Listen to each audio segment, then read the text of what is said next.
Crowds and Party. By Jodi Dean. Verso, 2016. Chapter 1. Nothing personal. The era of communicative capitalism is an era of commanded individuality. The command circulates in varying modes. Each is told, repeatedly, that she is unique and encouraged to cultivate this uniqueness. We learn to insist on and enjoy our difference, intensifying processes of self-individuation. No one else is like us, like me. The do-it-yourself injunction is so unceasing that taking care of oneself appears as politically significant instead of as a symptom of collective failure. We let the social safety net unravel, and economic contraction. In a viciously competitive job market we have no choice but to work on ourselves, constantly, just to keep up. Required to find out, decide, and express it all ourselves, we construe political collectivity as nostalgia for the impossible solidarities of a different era. The second-wave feminist idea that the personal is political has become twisted into the presumption that the political is personal. How does this affect me? Individualism has not always been so intense and unmitigated. As Jefferson Cowie details in his History of the United States in the 1970s, reformed and diversified individualisms undermined class-based approaches to economic rights over the course of the decade. This chapter takes up this assault on collectivity. Looking at shifts in commanded individuality from the 1970s to the present, I highlight the enormous strains placed on the individual as it becomes the overburdened remainder of dismantled institutions and solidarities, the survivor. I revisit Christopher Lash's The Culture of Narcissism, marking the ways capitalist processes simultaneously promote the individual as the primary unit of capitalism and unravel the institutions of solidaristic support on which this unit depends. Putting later sociologists in conversation with Lash, I draw out the limits of Lash's account. Even as Lash's descriptions of celebrity culture, competition, and consumerism still resonate, individualism is today less an indication of narcissism than it is of psychosis. The chapter continues by considering a left example of the offloading of responsibility onto the individual, the debate over the new times in Marxism today that took place at the end of the 1980s. Against the background of the sociologists' conversation, the emphases on individual responsibility and identity in this debate appear as what they in fact were: the fragmentation of a collective perspective under the weight of reasserted capitalist class power. The last sections of the chapter begin an inversion that will be more fully developed in Chapter 2. They find possibilities of collectivity and the ruptures of the fragile individual form. With help from Elias Canetti's indispensable study of crowds, I introduce the power of the many and the relief it provides from the unbearable demand for individuality. My goal in the chapter is documenting an interlinked psychic and economic problem: the incapacity and contradictions of the individual form as a locus for creativity, difference, agency, and responsibility. Together with Chapter 2, this chapter aims to dislodge from left thinking the individualism that serves as an impasse to left politics. Two commercials illustrate the celebration of personal uniqueness characteristic of communicative capitalism. Both are for soft drinks. Both, in different ways, engage the limits conditioning the very individuality that they command. On January 9, 2012, Dr. Pepper announced a new advertising campaign, Always One of a Kind. The campaign's first commercial features hundreds of people in red t-shirts with white lettering converging in a crowd to march down streets and through a park. The t-shirts have slogans like "I'm one of a kind," "I'm a cougar," "I'm a fighter," and "I'm a pepper," one of Dr. Pepper's earlier slogans.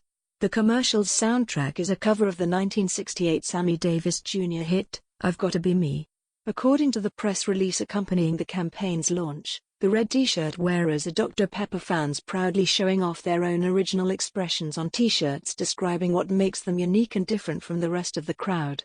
In the optimistic words of the company's director of marketing, the campaign should serve as a catalyst for expressing originality and being authentically you. Dr. Pepper also offered fans the opportunity to express their originality by ordering their own Always One-of-a-Kind t-shirts on drpepper.com. Putting aside the designation of customers as fans, the targeted demographic appears to be people who want to express their uniqueness. The commercial hails them as individuals, inviting them to identify with particular slogans and identities. Within Dr. Pepper's commercial imaginary, Going to the streets isn't collective rage, it's individual self-expression, an opportunity to assert one's individuality and stand out. Crowds are that against which individuals define themselves.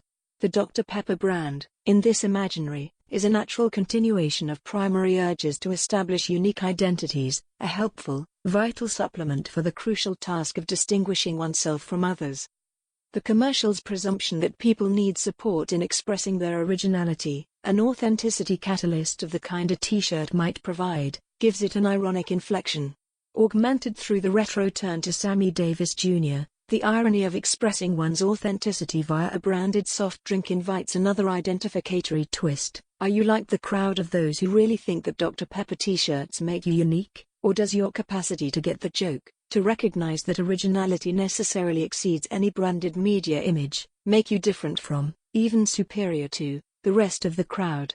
The fact that some of the slogans are reappropriations of offensive labels, Cougar and Mama's Boy, for instance, opens up this alternative. The wearers of these shirts are unique in their strength, confident enough to assert the labels, to own them. Thus, a further irony, their courage is amplified by the crowd.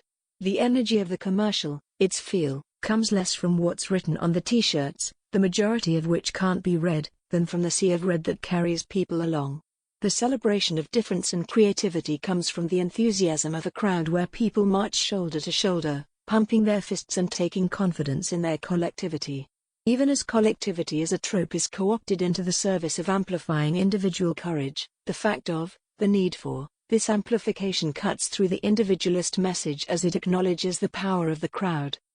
Coca-Cola's Share a Coke campaign likewise takes individuality as its theme, targeting a demographic the company presents as preoccupied with the assertion of personal uniqueness. For teens and millennials, personalization is not a fad, it's a way of life, explains the press release announcing the campaign. It's about self-expression, individual storytelling and staying connected with friends. Launched in Australia in 2011 and expanded into some 50 additional countries, the campaign alters the Coke iconography by replacing the Coke logo with personal names. It encourages young consumers to find cans and bottles with the names of themselves and their friends, photograph them, and share them online. In the campaign, personal names take the place of the brand. Consumers aren't called on to show their individuality by wearing the brand. The brand comes to them, taking on their individual identities, letting individuals see themselves in it. The icon becomes abstract enough to carry individual identities while nonetheless transcending them. The appeal of the campaign arises not just from the personal name but from the personal name in the place of the known and popular. The social media dimension of the campaign testifies to the continuation of the place of the brand. The Coke icon is still there, now riding on and circulating through individual uploads of personal self-expression, less viral marketing than free product placement in the intimate moments of everyday life. When the left echoes injunctions to individuality, when we emphasize unique perspectives and personal experiences, we function as vehicles for communicative capitalist ideology. Left becomes nothing but a name on a bottle, the shape of which is determined for us and which relies on us for its circulation. Making individual difference the basis of our politics, we fail to distinguish between communicative capitalism and emancipatory egalitarian politics.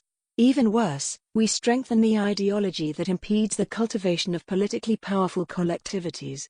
To call on people to ground their politics in the personal experiences that differentiate them from others is to reinforce capitalist dynamics of individuation.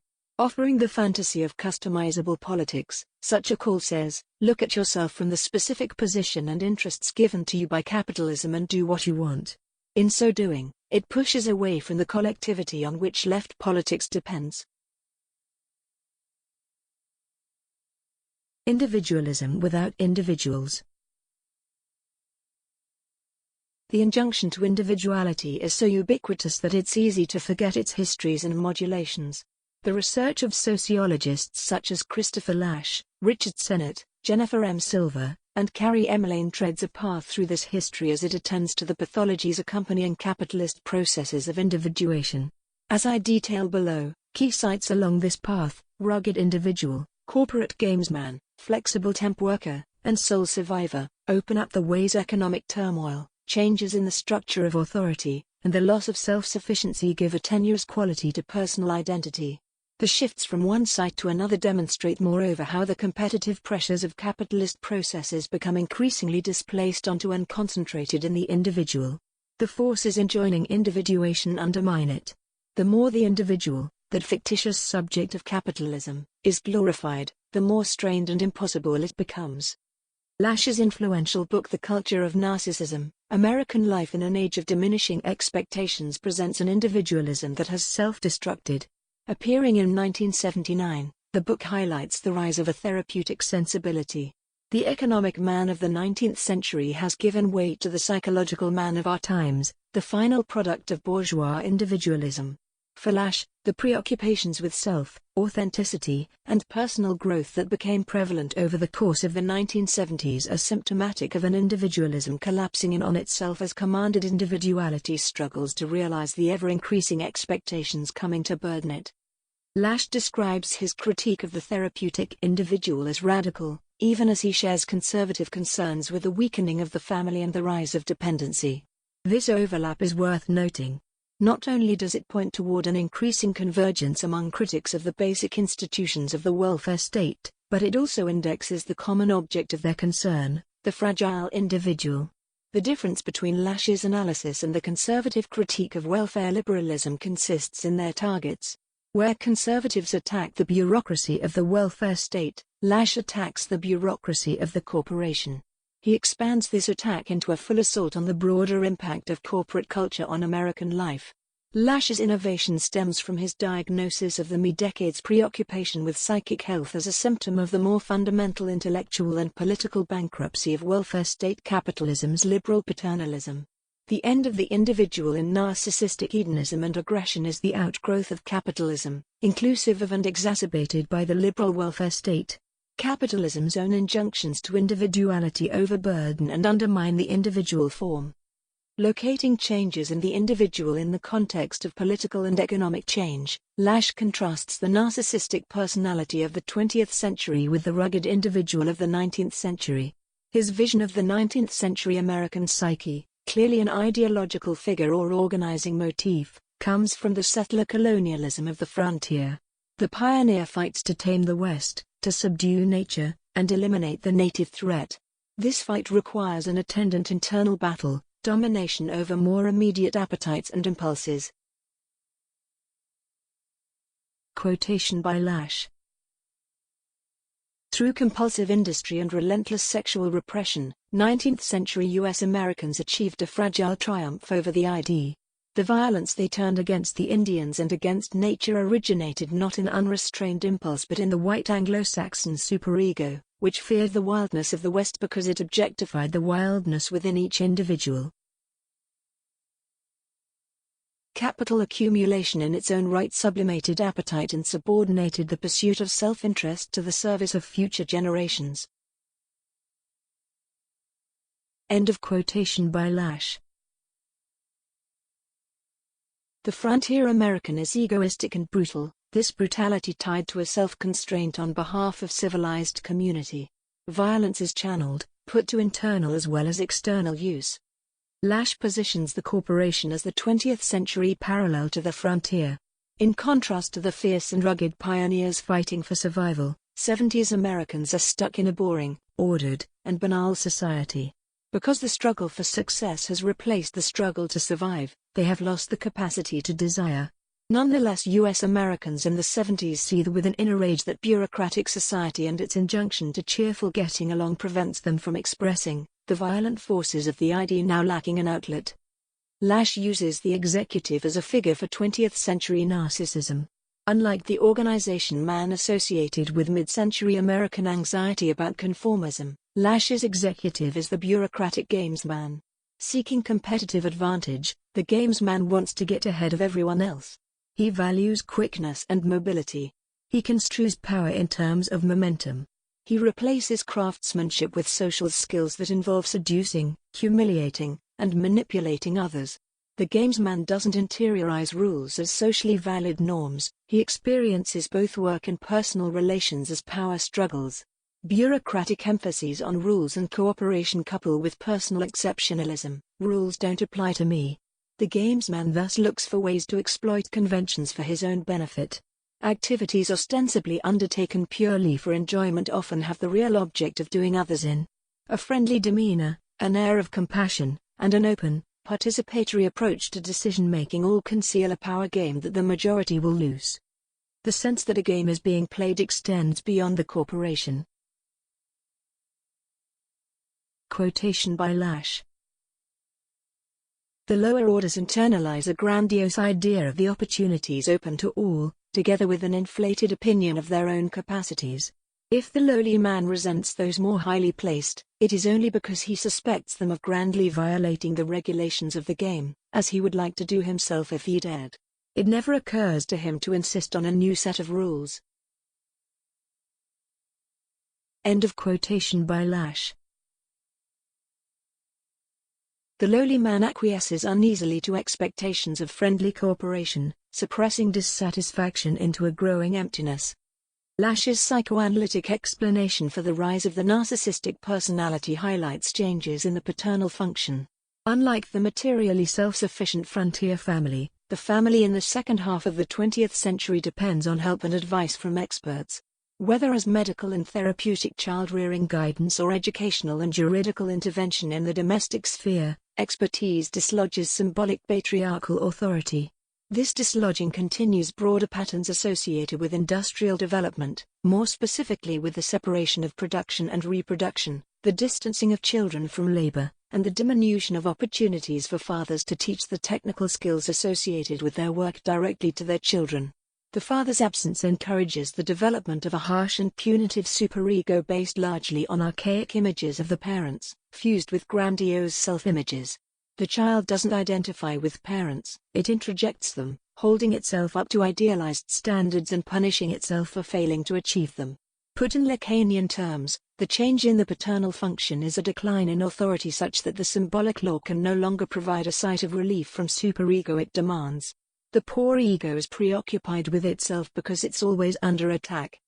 The decline of symbolic authority in liberal therapeutic society induces a broader cultural narcissism. As corporate games take the place of frontier survival, welfare capitalism's bureaucratic rationality replaces the previous era's hierarchy with administrators, technicians, and experts. Rather than having symbolic authority, experts and administrators have knowledge. This knowledge is generally contestable and provisional. Experts disagree, what a bureaucrat knows may not be useful. The culture of technocratic expertise and management absolves individuals of responsibility, making everyone a victim of sickness or circumstance. Narcissistic culture infantilizes by promoting dependence on the paternalist bureaucracies of welfare liberalism, corporation and state, and at the same time encouraging the pursuit of pleasure. The narcissistic person admires the strong and rich, celebrities, for their independence, their capacity to do and have whatever they want. Mass media encourages the fascination with celebrity, amplifying the narcissist's tendency to divide society into two groups, winners and losers, the great and the crowd. Self-fulfillment and hedonism are celebrated, yet unsatisfying and, increasingly, unattainable. In the absence of symbolic authority, people absorb themselves in a search for authenticity, their skepticism toward the falsity of mass culture's manufactured illusions manifesting as an ironic detachment that further distances them from meaningful connections with others. What Lash diagnoses as pathological or secondary narcissism is a reactive individuality that accompanies changes in capitalist society associated with mass production and consumption. When consumption is a way of life, work need not be meaningful, fair, or morally necessary, as a previous generation held. Instead, the purpose of work is acquisition. Consumption solves all problems, fills all needs. Rather than postponing pleasure, consumerism enjoins gratification now. The concomitant growth in management and proliferation of technicians, experts, and knowledge professionals presents new forms of capitalist control, which established themselves first in the factory and then spread throughout society. Having lost its role in production, the family is stripped of its role in reproduction as its social tasks either become matters in need of expert intervention or reducible to problems solved by the right commodities. The effect of these developments is a realization of the logic of capitalism such that the pursuit of self-interest, formerly identified with the rational pursuit of gain and the accumulation of wealth, has become a search for pleasure and psychic survival. The result, which Lash says was already foreseen by the Marquis de Sade, is the reduction of people to objects. Each person is to be used for the enjoyment of another. Pure individualism thus issues in the most radical repudiation of individuality. The culture of narcissism erodes the individual it ostensibly celebrates. In sum, Lash links changes in the individual form to changes in capitalism. The shift from the rugged individual of the frontier to the gamesman of the corporation is economic and psychic. As the struggle to survive becomes a drive to consume, the self-reliance of the frontier morphs into dependence on corporate and state bureaucracy. Frustrated individuals narcissistically strain against their traps, identifying with celebrities and searching for authenticity. They want to be unique, exceptional. The rules don't apply to them, so they need not abide by them. They can focus on themselves, their own well-being, using others as means to achieve it. A quarter of a century later, Richard Sennett suggests that deepening inequality and economic insecurity have further changed the contemporary individual. Where Lash highlights the bureaucratic corporation for its cultivation of gamesmanship and dependency, Sennett considers the so-called new economy of temporary workers, technology workers, and entrepreneurs, before and after the bursting of the dot-com bubble. These workers aren't dependent on bureaucracy. They aren't locked into the banal security of the corporation and its internal machinations. Their lives and work are unstable, without guarantees, precarious. They lack a narrative for adulthood. Many work on short-term contracts. Companies want to be flexible, and to avoid providing health insurance and pensions. The critique of dependency has become itself an interiorized norm. Whether a firm employs the winner-take-all dynamic of internal markets, relies on subcontractors and temporary labor, or uses consultants and a revolving door of executives, primary business values are autonomy and self-direction. Workers worry about keeping their skills up to date, having the potential to learn new tasks quickly and cultivating easily transferable capacities such as problem-solving. Surprising, though, is the resonance of Sennett's account with Lash's. One might expect the enforced self-reliance of the new economy to induce a sense of purpose and direction along the lines of the rugged individualism of the frontier. Instead, Sennett's sociological investigations into late capitalism suggest a self oriented toward the short term, focused on potential, and capable of jettisoning the past. This echoes Lash's highlighting of immediacy, flexibility, and a break with historical continuity. Like Lash, Sennett emphasizes the separation of power from authority, the diminution of trust, and the growth of anxiety. But where Lash presents the pressure confronting the individual as an effect of a corporate culture that breeds gamesmanship and dependence, Sennett attributes the problem to the loss of corporate culture and the unmooring of individuals from the intelligible patterns of everyday life that results. The corporation no longer provides a stabilizing point of reference for the narrative of working life.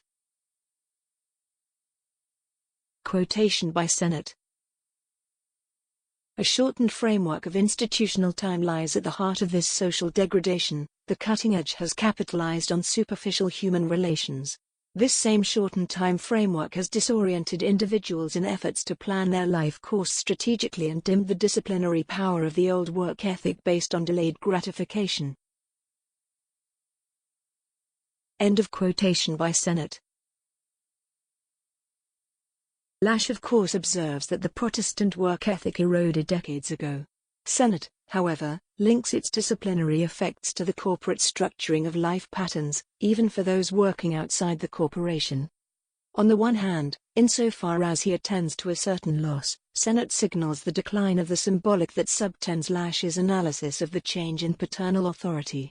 With the vantage of 2 more decades, Sennett detects that this change is a loss. He analyzes this loss in terms of meaning and language, the absence of a place from which to narrate one's life. On the other hand, because Sennett concretizes this loss as a loss of narrative rather than of symbolic authority, he overlooks the real changes to the individual form that Lash already diagnosed. Sennett wants to shore up the individual. Lash recognizes the form's obsolescence. By emphasizing the missing narrative of adulthood, Sennett thus covers over the more fundamental disruption at the level of the symbolic. For Sennett, the new economy has an upside. It allows for the emergence of new personal qualities such as repudiation of dependence, development of one's potential ability, the capacity to transcend possessiveness.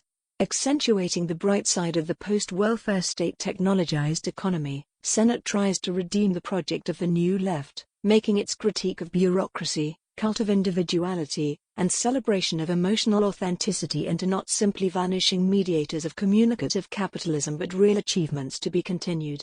He packages his recommendations for this continuation as the cultural values that individual workers require to sustain themselves in the fast-paced and volatile economy: narrative, usefulness, and craftsmanship.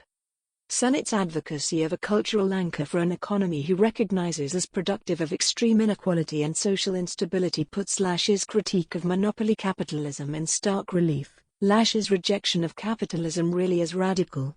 More to the point, with his emphases on life narratives, usefulness, and craftsmanship, Senate increases the burden on the individual form. Instead of building up the collectivity and solidarity that might relieve some of the demands placed on individuals, his suggestions continue the turn in and on the individual, as if the cultural anchor were nothing more than the fetish to be held onto, as we nevertheless acknowledge the impossibility of the command to individuate. Jennifer M. Silver draws out an alternative to Senate's emphasis on a missing narrative of adulthood. The narrative isn't missing. The narrative has changed, morphing into a more extreme version of the therapeutic self Lash already identified in the collapse of its material and symbolic supports. What matters in the 21st century is individuation itself. In a time when suffering is plentiful and work and family unreliable, Silver writes, competent adulthood is defined not in terms of traditional markers like financial independence, a career, or a marriage, but rather in terms of psychic development, achieving sobriety, overcoming addiction, fighting a mental illness, or simply not becoming one's parents. Silver's alternative account of the pressures on contemporary adults draws from her ethnographic study of working-class adults in Massachusetts and Virginia. Her interviewers emphasize self-reliance, making it on their own. They can't rely on experts or institutions.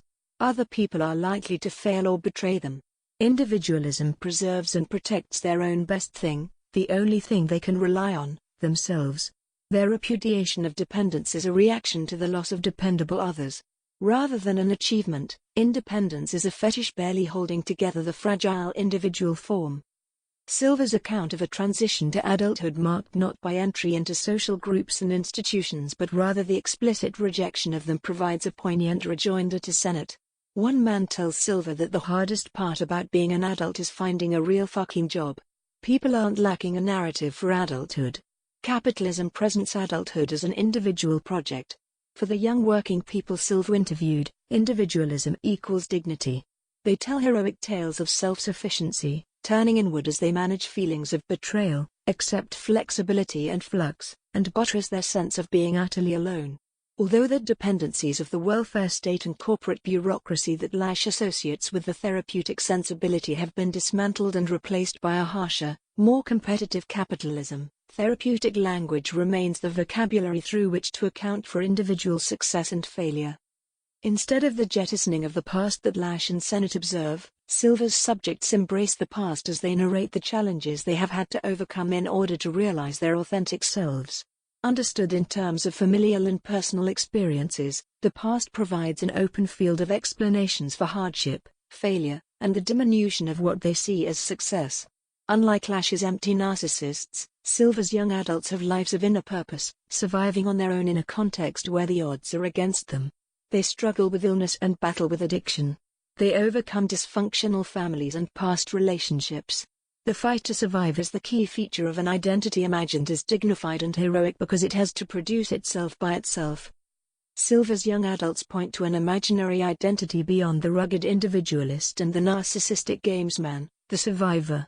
Unlike the symbolic identity of institutions, the place from which one sees oneself as acting, imaginary identity is the image one adopts of oneself. Since so many of Silver's informants feel they have had to do it all by themselves, in contexts of poverty and diminishing opportunity, they take the fact of their survival as the morally significant fact, making it on one's own as what bestows dignity. Some of the white survivors Silver interviews resent socialists like US President Barack Obama for trying to take away their last best thing, the special something that is all they have left, namely, the dignity they have because they are completely self-reliant. The black survivors, too, narrate their experiences in individual rather than collective terms. They, too, seek to hold on to the only person they can count on, themselves. Betrayed by schools, the labor market, and the government, Silver's working-class informants in general feel completely alone, responsible for their own fates and dependent on outside help at their peril. For them, surviving means internalizing the painful lesson that being an adult means trusting no one by yourself. What Sennett lauded as a repudiation of dependence appears in Silver's account as a deep skepticism of solidarity. Reliance on other people requires acknowledging one's insufficiency as an individual, one's inability to survive alone. The hostility to the needy expressed by some of Silver's informants suggests a defense against their own need. Hostility lets them displace their need onto others and thereby shore up a fragile and impossible individuality.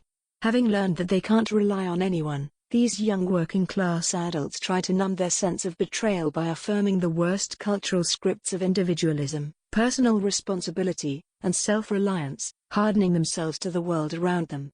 Their hostility to various forms of government intervention, particularly affirmative action, makes them ideal supports for neoliberal capitalism. Incidentally, those of us who write and circulate critical exposés, stories of governmental corruption, university failure, and corporate malfeasance, may not be helping our cause.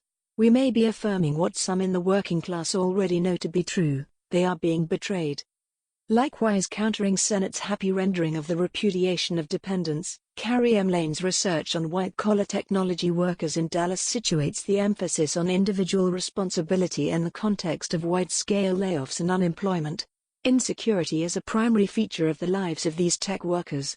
Most alternate through contract positions of varying duration, unemployment, and self-employment.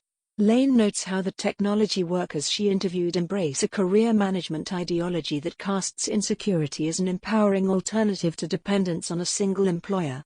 They construe loyalty as a thing of the past, since everyone is a victim of economic forces beyond their control. Neither companies nor employees owe each other anything. Owners and workers both want to make money however they can. No one should expect a company to provide employment security or opportunities for professional development. Such an expectation indicates a childish attitude of dependence. According to one executive, to give my employees job security would be to disempower them and relieve them of the responsibility that they need to feel for their own success. Laid-off and job-seeking tech workers adopt the corresponding individualist mindset. Success comes from doing whatever it takes to get by, get through, get that next job. The survivor is a compelling identity under conditions of extreme competition and inequality. It validates surviving by any means necessary. Survival is its own reward. Setbacks and lapses are new challenges, ultimately greater proof of one's survival skills. Popular culture provides a wide array of survivors to emulate, as well as examples of those who have been unable to get themselves together, from Katniss in the Hunger Games, to the winners of uncountable reality television competitions, to games like DayZ and Fallout, to victims of illness or crime. Emotions of anger, suspicion, and defensiveness are justified. One can rely only on oneself, and potentially useful as the psychic weapons that can help maintain an impossible individuality. The survivor is a figure not for a culture of narcissism but for a psychotic culture. If narcissistic culture is characterized by the dislodging of symbolic authority, psychotic culture is characterized by its foreclosure. In brief, Lacan defines psychosis in terms of the foreclosure of the name of the father or master signifier. That the master signifier is foreclosed means that it does not stabilize, meaning, the signifying chain lacks an anchor that can hold it together. The generalized loss of symbolic power impacts the subject such that he feels this now missing authority to be all the closer, more powerful, and intrusive. In a psychotic culture, then, mistrust is pervasive, all-consuming. Each confronts power directly and alone. To compensate for the missing symbolic authority, the psychotic turns to the imaginary. He positions himself in relation to a captivating image, perhaps of one whom he hates, admires, or fears. This imaginary other would then be a rival to defeat or destroy. The psychotic may try to mimic those around him, particularly as he grapples with intense fear and aggression. And he may also become captivated by an image of himself. Here the psychotic imagines himself not as anyone or anything in particular. I am my own worst enemy. What matters is persistence, survival, for its own sake. Whether rendered as caring for oneself or looking out for number one, the captivating image of the individual enjoins its own maintenance. For all their emphases on self-reliance, Silver's interviewees nonetheless want to be recognized. They want someone else to hear their stories, validate what they've accomplished. Communicative capitalism supplies the necessary infrastructure, the crowd of many who might view, like, or share.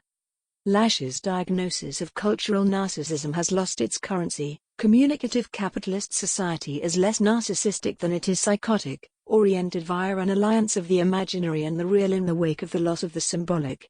Rather than enduring a surfeit of expertise, we are awash in multiple, conflicting, irreconcilable opinions. Unable ever fully to determine which is right, we have to decide for ourselves. Algorithms and data render social science obsolete. Power is backed by neither authority nor knowledge, appearing and manifesting instead as violence. Therapy offers neither justice nor cure. Militarized policing, arrests and shootings without accountability or cause, takes the place of the former. A wide array of pharmaceuticals takes the place of the latter, and when these fail there is depression, incapacity, addiction, and suicide. Finally, precarity, competition, and social networks supplant the antagonistic cooperation Lash associates with the internal life of the corporation. Aggressive impulses need not be repressed under a veneer of cheerfulness. In the extreme inequality of communicative capitalism, multiple channels encourage their expression. Hate and outrage circulate easily in effective networks. Nevertheless, Lash's attention to the forces that simultaneously command and undermine individuality remains compelling for the way it opens up the growing weight placed on the individual form. As subsequent sociological research attests, the interiorization of this weight continues to unburden corporations and the state from social responsibilities, intensifying concentration on already stressed individuals. An effect has been the diminishing of expectations such that survival itself becomes the achievement worth celebrating. Left individualism. In the very moment when capital as a class was mounting what would come to be recognized as a deadly onslaught against unions, the welfare state, and suppositions of collective responsibility more broadly, commanded individuality appears in a surprising place, the Communist Party. More specifically, enamored of the apparent freedom and creativity offered under the guise of a network society, leftists in and around the Communist Party of Great Britain appeal to individual responsibilities and capacities in terms much like Senate's. The individual, rather than the class, would be the locus of freedom. At the end of the 1980s, Marxism Today, a CPGB magazine, made itself into a platform for debates on the British left over Marxism, Thatcherism, the legacy of communism, and the future of socialism. At the heart of the debate was the question of new times. How could and should socialism adapt given the changes associated with post-Fordism and the political challenge of Thatcherism? For many writing in Marxism Today, the dissolution of the welfare state and the rise of information technology, and, later, the collapse of the Soviet bloc demanded the left's reconstruction. The question, then, was what this reconstructed left would look like. For what became the dominant voice, it looked liberal, offering little more than capitalism with a human face. Charles Leadbeater's proposal for a progressive individualism emphasized putting individual interests at the center of socialist strategy. If the left stands for one thing, it should be this: people taking more responsibility for all aspects of their lives. As a counter to Thatcher's culture of individual consumerism, his left would offer individual citizenship. The point of collective action would be fulfilling individual needs.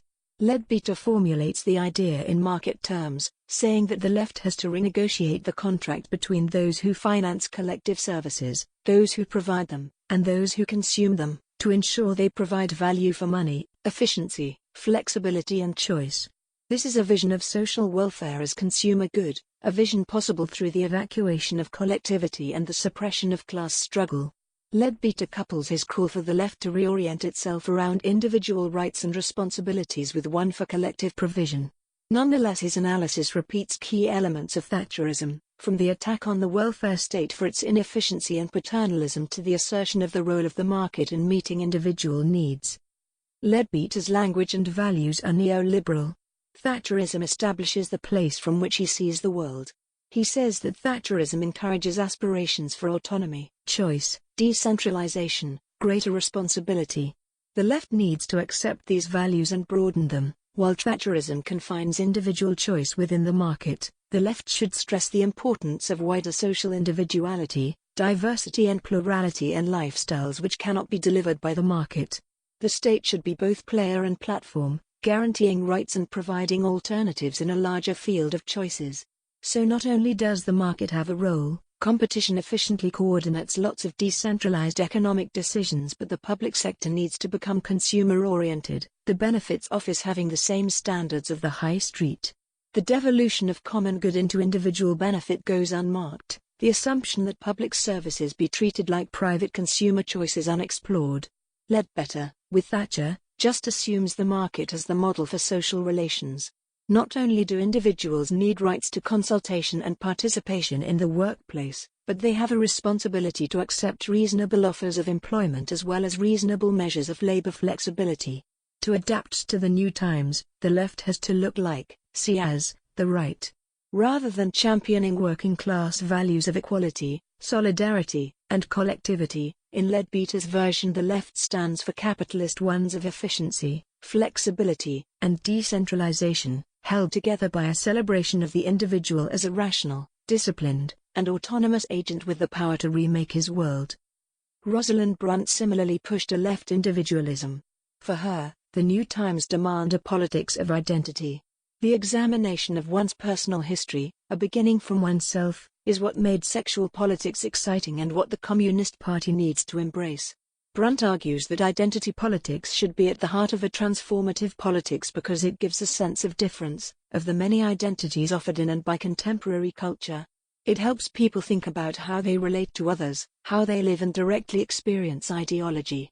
Instead of the party providing a critical perspective from which to look at the world, breaking from the hegemonic capitalist culture and installing a gap within it, lived experience would be the perspective brought to bear on politics. In Brunt's version, which prefigures what would become a key feature of left thought for several decades, politics itself turns inward, the task of changing the world preceded by that of understanding oneself. Having listed the identities and relations important to belonging, race, class, gender, nation and colleagues, friends, children, lovers, Brunt writes, and then there is the bedrock sense of the real me, the feeling that, however precarious these other identities, there is a secret hidden core, a completely unsocialized and essential self somewhere private and inside. The implication is that this secret core should be the bedrock of a new politics of unity and difference, a Bolshevik principle reimagined through an identity politics that refuses talk of priorities and socialism as a greater good. The effect is a resonance both with capitalist society's marketplace demographics and therapy culture's emphasis on an authentic self. The result is a change in the focus of communist politics such that it contracts rather than enlarges. Although they voice themes that will come to dominate the post-Marxist and post-structuralist left, Leadbeater's and Brunt's are of course not the only positions taken in Marxism today's debate over the new times. Ellen Mierksens would, to use but one example, offered a powerful critique of the New Times hypothesis, particularly as set out in the Programmatic Manifesto for New Times. Wood rejects the premise of postmodern fragmentation underpinning emphases on personal identity, flexibility, and diversity. Such emphases give the impression that capitalism has become infinitely more permeable, opening up huge spaces for people to carve out their own autonomous social realities. The reality, she argues, is that capitalism has become more of a total global system than ever before. Subjection to the expansionary logic of capitalism and its coercive market forces is growing. Under Thatcher, class politics is more blatant, more extreme. Drawing from Michael Ruskin in New Left Review, Wood asks whose worldview is given expression in the manifesto. The answer, those who attempt to manage capitalism in a project of modernization. The new times aren't new, the left in retreat always presents itself as capitalist managers. And the manifesto's perspective isn't innovative, it's capitalism's own. Retroactively, no one can deny that Wood was right. In step with the unleashing of the welfare state's restraints on capital accumulation, views such as Leadbeater's and Brunt's came to characterize the left realism broadly shared across the Anglo-European left, theoretically developed by Ernesto Laclau and Chantal Mouffe and buttressed by cultural studies and post-structuralism. Habermasian critical theory provided the framework for a similar accommodation. As I detail below, left realists accept the market as necessary. They reject revolution, prioritizing democracy and citizenship. In effect, they fear politics, outdoing the right in their excoriation of 20th-century communism for its crimes and their disavowal of its successes. Abandoned is anything like communism as a vision of justice. Confining themselves within a limited political field and accepting the state and market as given, left realists embrace the politics of identity. The individual is to be invested with the energy and attention formerly directed toward building the revolutionary people. At the moment when capital was acting as a class to break unions, dismantle the welfare state, privatize public services, impose information technologies, transfer industrial production to cheaper labor markets, and facilitate expansions in financial services and capital flow, Marxism today was trying to figure out how to make socialism attractive rather than how to fight back. Proceeding as if socialism were nothing but another product in a political marketplace, Marxism today's perspective on the political and economic challenges facing the left was determined by a capitalist rather than a communist horizon. It embraced the capitalist appeal to individualism at the very moment when it should have emphasized solidarity and collective strength. Tragically, this embrace helped to shore up the individual form that, as we learn from Lasch, was already self-destructing. It no doubt seemed necessary to many at the time, but this is part of the tragedy. Now we know. The pressure is killing me. The intensification of capitalism amplifies pressures on and for the individual. These pressures are political. The individual is called on to express her opinion, speak for herself, get involved. She is told that she, all by herself, can make a difference. Her responses to ubiquitous demands for feedback take the place of collective action, rendered as either impossible or too repressive to constitute a real alternative. The pressures on the individual are also economic. Even in the absence of significant social mobility, the individual is offered up as the most significant determinant of success or failure. In competitive labor markets, attracting buyers for one's labor power is a challenge. One has to distinguish oneself to get hired or, for some of us, to maintain the fantasy of something like a fair competition. It would be horrible to think that all that debt was for nothing. No wonder that communicative capitalism enjoins us to uniqueness. We are the product we make of ourselves. At the same time, specialization supports marketers' interests in ever more granular access to customers, police efforts to locate and track, and capital's concern with preventing people from coalescing in common struggle. Identification is inseparable from surveillance, personalization absorbed in commerce. Capitalism's injunction to individuate is the most powerful weapon in its arsenal. The pressures are also psychological, as we have already seen. Frank Oberdi highlights the conquest of internal space, the interior world, the life of the mind endemic to communicative capitalism. Informational intensification and temporal acceleration saturate our attention to pathological levels. Oberdi associates panic, aggressiveness, depression, and fear with this saturation. He finds symptoms of it in waves of suicide, escalating Viagra use among those with no time for affection, tenderness, and sexual preliminaries, millions of boxes of Prozac sold every month, the epidemic of attention deficit disorders among youngsters, the diffusion of drugs like Ritalin to school children, and the spreading epidemic of panic. People respond to overload with drugs and technology, trying to do more, be more, keep up and on top, but the pressure is relentless. The more they do, the more they are expected to do. Swamped under the overproduction of signs, the human receiver is overloaded to the point of breakdown. I agree with much of Oberdi's description, but I want to suggest an alternative approach to the psychopathologies he observes. Drugs, depression, ADHD, and panic are not merely pathologies. They are also defenses. The real pathology is the individual form itself. Drugs attempt to maintain it, keep it going. The individual is pathological in the sense that it is incompatible with its setting, incapable of responding to the pressures it encounters without pain, sacrifice, or violence. Psychoanalysis stems from this insight, hence the primacy of castration. The problem of contemporary subjectivity arises not from the extremes of a capitalism that has merged with the most fundamental components of communicativity. It's not that the saturated, intensified, and unbearably competitive circuits of communicative capitalism are making us depressed, anxious, autistic, and distracted, in that we need to find ways to preserve and protect our fragile individualities. Depression, anxiety, autism, and hyperactivity signal the breakdown of a form that has always itself been a problem, a mobilization of processes of individuation and interiorization in a reflexive inward turn that breaks connections and weakens collective strength. The individual form is not under threat. It is the threat. And now it's weakening. In Alone Together, Why We Expect More from Technology and Less from Each Other, Sherry Turkle documents some of the ways social media provide relief from individualist expectations. To be sure, she does not describe her findings in terms of such relief. Rather than construing the individual form as a problem, she presents it as a vulnerability in need of protection. So she echoes dominant injunctions to individuality. Nonetheless, her explorations of networked life and its effects on intimacy and solitude, on identity and privacy open up paths she doesn't follow, paths to collectivity. Reporting on her interviews with teenagers, Turkle describes young people waiting for connection, fearful of abandonment, and dependent on immediate responses from others even to have feelings. For example, 17-year-old Claudia has happy feelings as soon as she starts to text. Unlike a previous generation that might call someone to talk about feelings, when Claudia wants to have a feeling, she sends a text.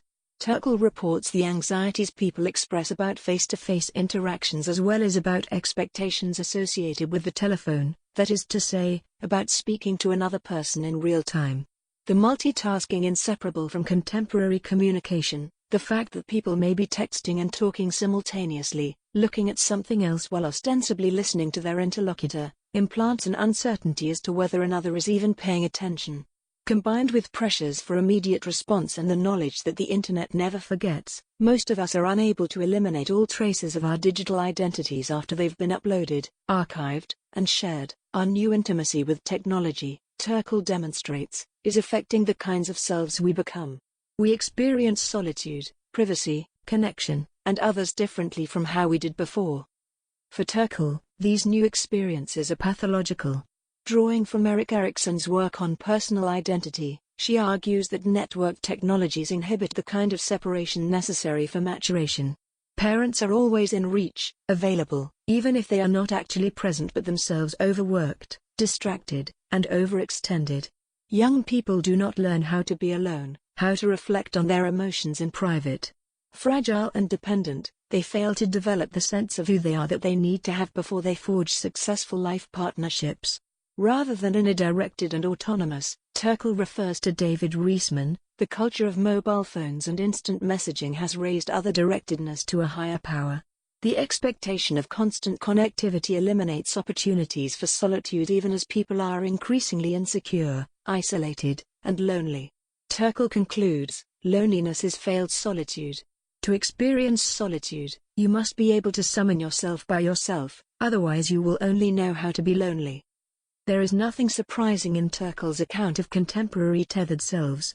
From her diagnoses of narcissism to her worries about the constant and even addictive character of networked communications, she repeats well-known criticisms of teens, media, and contemporary culture. But the language Turkle employs when she speaks of solitude signals something more than an updating of the critique of cultural narcissism for a networked age. She uses the second person, you must be able to summon yourself by yourself, and shifts from a descriptive to an imperative mode, you must if you are to know something besides how to be lonely. Turkle relies on this mode because she has described the reflective individual as threatened by network technologies. She wants us to join her in defending the individual from this threat. Directly addressing the reader, she insists that the reflective individual be shored up, even as she rejects technologically mediated forms of this shoring up as themselves pathological. For Turkle, a self that is less bounded, more expansive, less separate, more connected, is immature, at risk of loneliness. It needs to form its identity, separate itself from others, and go through the stages of becoming an individual.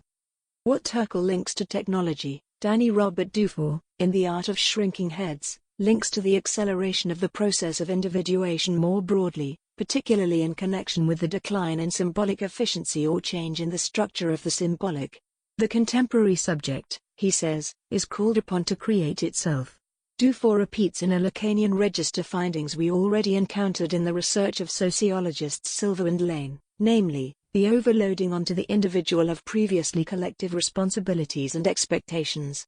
By the end of the 20th century, in a setting Dufour characterizes as postmodern and neoliberal, the I is completely self-referential, grounded in nothing external to it, dependent on the acknowledgement of no other. But where Dufour grapples with the impossibility of self-individuation, locating the intensification of the injunction to be oneself in the alliance between the imaginary and the real in the wake of the decline of symbolic efficiency, Turkle repeats the command, you must be able to summon yourself by yourself. Turkle's interviewees describe themselves in ways that rub up against Turkle's own concerns with separation and individuation.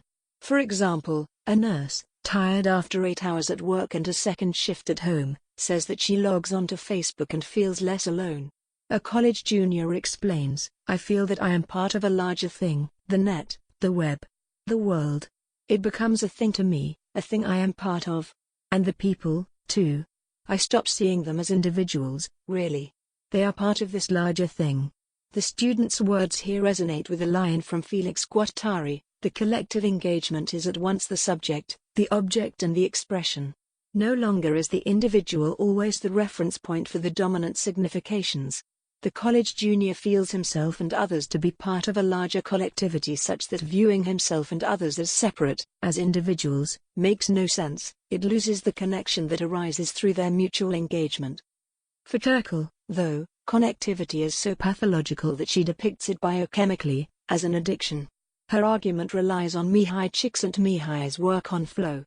Most references to flow are positive, descriptions of a desirable experience of focus, involvement, and immersion. Turkle's, however, is critical. In the flow state, you are able to act without self-consciousness, as I describe below and explore in greater detail in the next chapter. This absence of self-consciousness is an attribute crowd theorists associate with being in a group, mass, or crowd.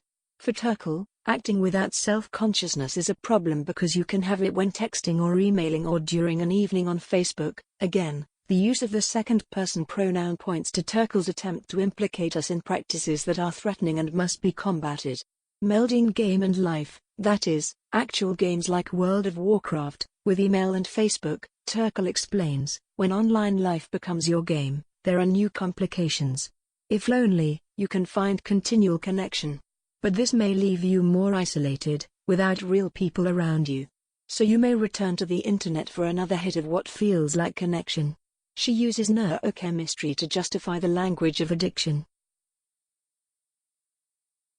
Quotation by Turkle.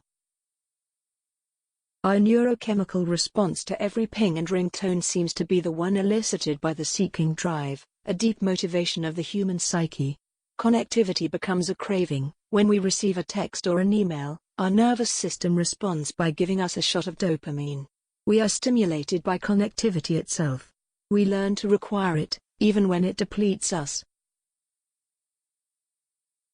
End of quotation by Turkle. Turkle's pathologizing treatment of connectivity blurs interaction with machines, phones, computers, with interactions with people. Our brains react to sounds by injecting dopamine. But rather than this reaction being a valuable reinforcement of our connections with others, it is a dangerous stimulant that we crave. Would happy neurochemical responses to seeing people face to face be similarly suspect? Is the thrill of contact with others at a party, in a rally, at a concert, or in a crowd also at risk of becoming a craving insofar as such intense and demanding contact might also deplete us?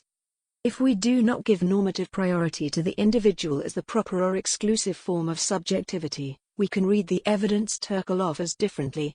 We can read it as an indication that a political form of separation and enclosure is changing, mutating, becoming something else. Michael Hart and Antonio Negri follow Gilles Deleuze in describing this change as the passage from disciplinary society to the society of control. They point out how disciplinary logics worked primarily within the institutions of civil society to produce individuated subjects. By the end of the 20th century, disciplining and mediating institutions, the nuclear family, the school, the union, and the church, were in crisis. Lash's cultural narcissism is one diagnosis of this crisis. The spaces, logics, practices, and norms previously coalescing into social and economic institutions broke down and apart. In some instances, the release of an institutional logic from its spatial constraints gave it all the more force. In other instances, the opposite occurred. Thus, Hart and Negri argue that pervasive institutional dissolution has been accompanied by an indeterminacy of the form of the subjectivities produced.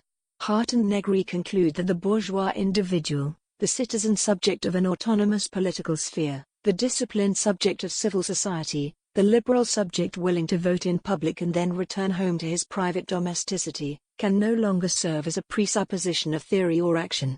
They suggest that in its place, we find fluid, hybrid, and mobile subjectivities who are undisciplined, who have not internalized specific norms and constraints, and who can now only be controlled. Hart and Negri are right to point to the changes in the settings that produced the bourgeois individual. Yet they underplay the emergent ferocity of commanded individuality.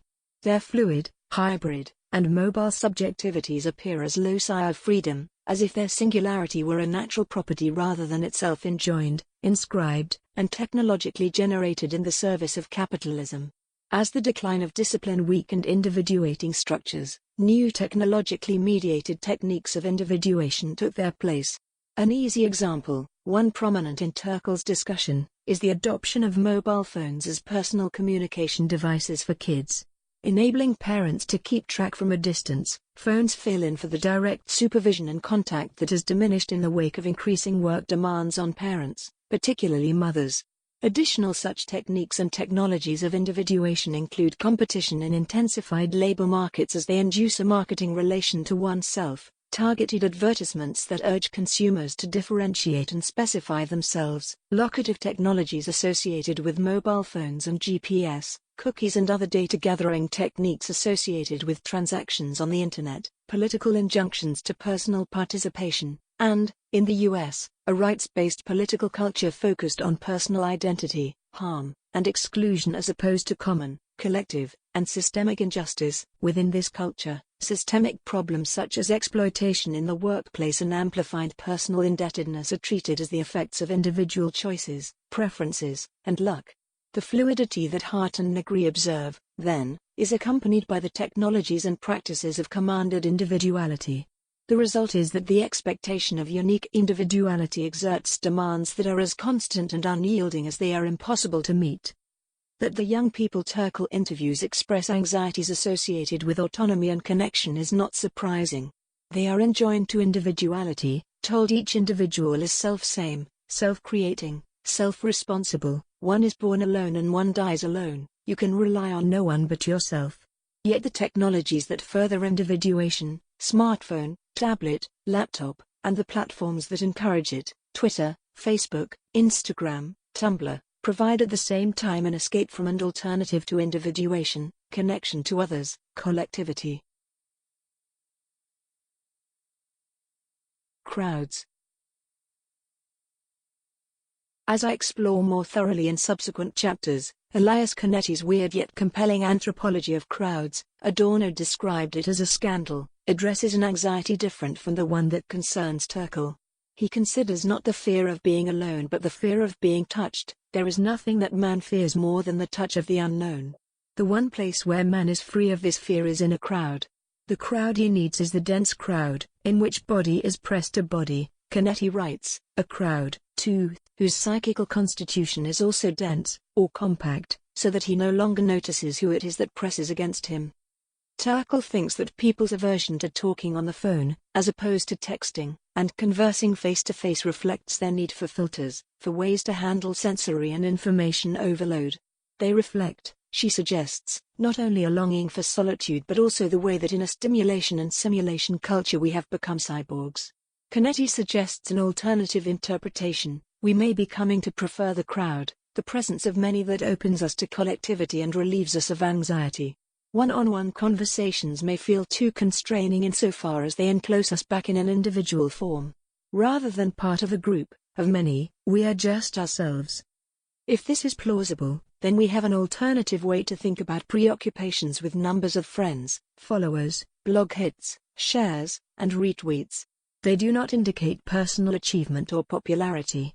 They mark our absorption in the crowd, how densely we are enmeshed in it.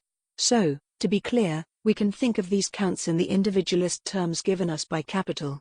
We can also recognize them as something else, as markers of belonging to something larger than oneself.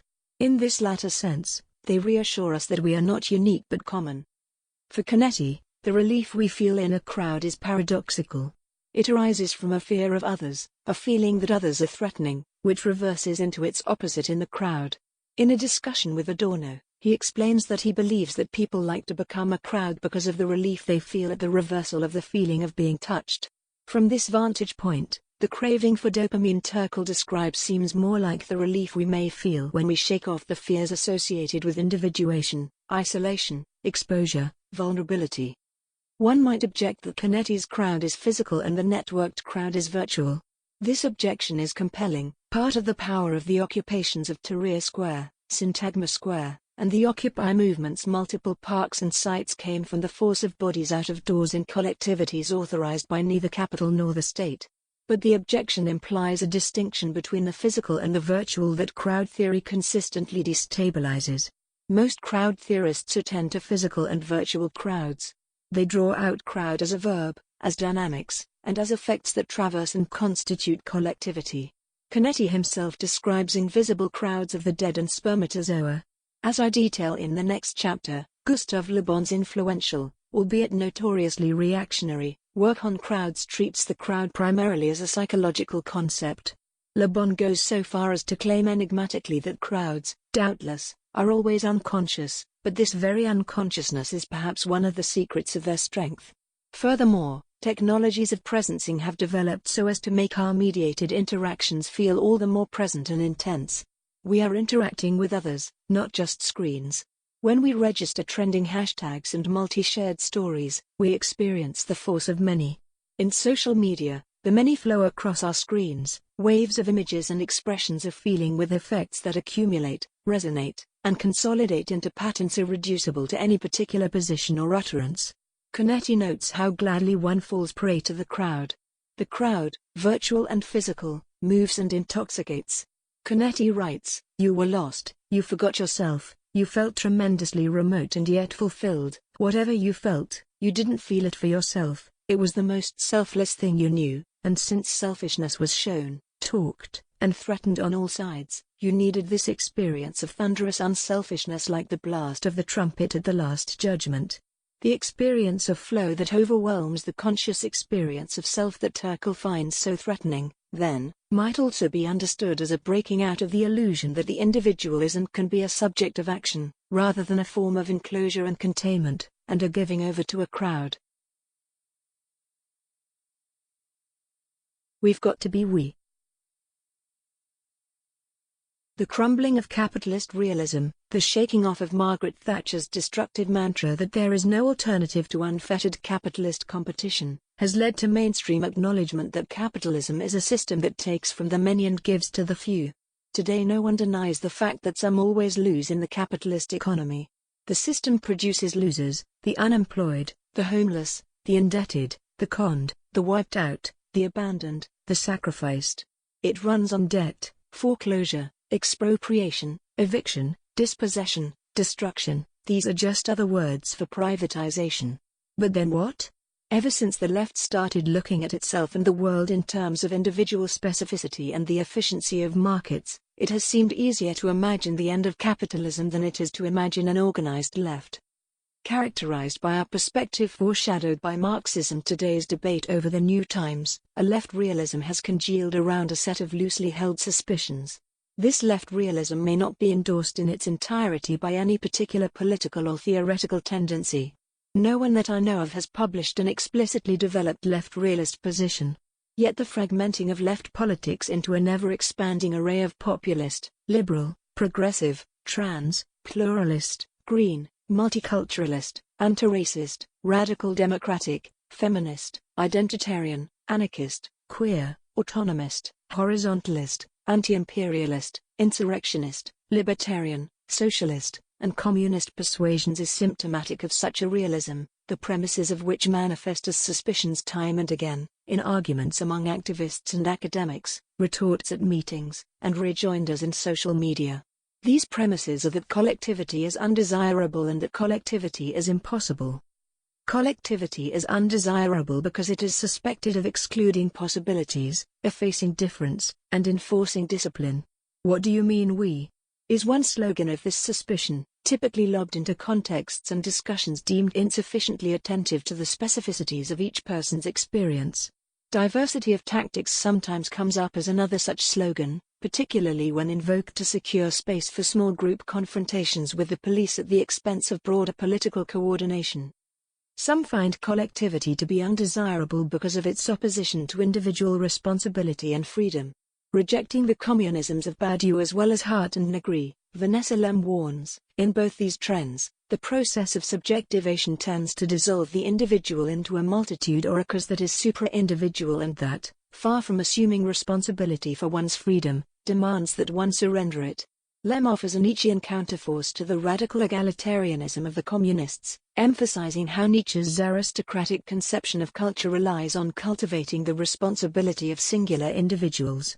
Others position collectivity as undesirable by insinuating that collectivity has to be imposed. Any collective employs a state logic. Banub argues bold deployment of Max Stirner's egoist view of liberation as an individual project of self-valorization best exemplifies this view. To realize their own uniqueness and potential, egoists should direct their efforts not only against the state, but against any collectivity and collective project. In the place of an undesirable collectivity, left realism offers up diversity, plurality, and multiplicity. To this end, Eugene W. Holland wants to create a multiplicity of multiplicities. Jimmy Casas Clausen and James Martell likewise encourage expressions of human diversity and view thriving political and economic associations as those that are adaptable, contingent, and multiple. And Andrew Koch claims that anarchism is the only justifiable political stance because of its defense of the infinite pluralism of individuated meaning. Such views proceed as if such multiplicity were primarily ontological, rather than also stimulated by capitalism for its benefit and preservation. They also underplay state interest in plurality, particularly the fragmentations that hinder collective opposition and the individuations that facilitate targeting, isolation, and control. Left realism's second premise is that collectivity is impossible. We are so different, so singularized in our experiences and ambitions, so invested in the primacy of one set of tactics over another that we can't cohere in common struggle. At best we can find momentary affinities and provisional coalitions. Politics should thus involve cultivating our own unique point of view, or the point of view of our sect, tribe, or locale, rather than trying to organize these views into something like a strategy. Left realism implies that coming together itself should be exposed as a fantasy covering over a hidden Hobbesian impulse to transcendence, a myth some use to manipulate others into fighting for their interests. A further variation on the premise of impossibility is that fundamental changes in the world economy preclude collectivity. Rather than concentrating workers in centralized locations, contemporary capitalism disperses them across the globe. It relies on long supply chains and global capital, using complexity to dissolve sites of accountability. Workers in ever more sectors of the capitalist economy are thus isolated, immiserated, and politically disorganized.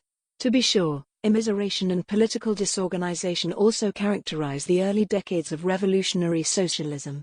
Karl Marx, Friedrich Engels, and Rosa Luxemburg all emphasize how competition means that workers tend to remain isolated, lack solidarity, and take a long time to unite.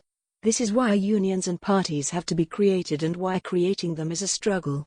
Left realism's one-sided emphasis on the objective dimension of our present capitalist setting fails to acknowledge the subjective dimension of perspective, organization, and will. Our perspective is part of the setting it sees. This subjective dimension has always been crucial to the Marxist tradition. The communist response to isolation is not to let the reality that produces individualism determine our political horizon. Instead, it is to build solidarity.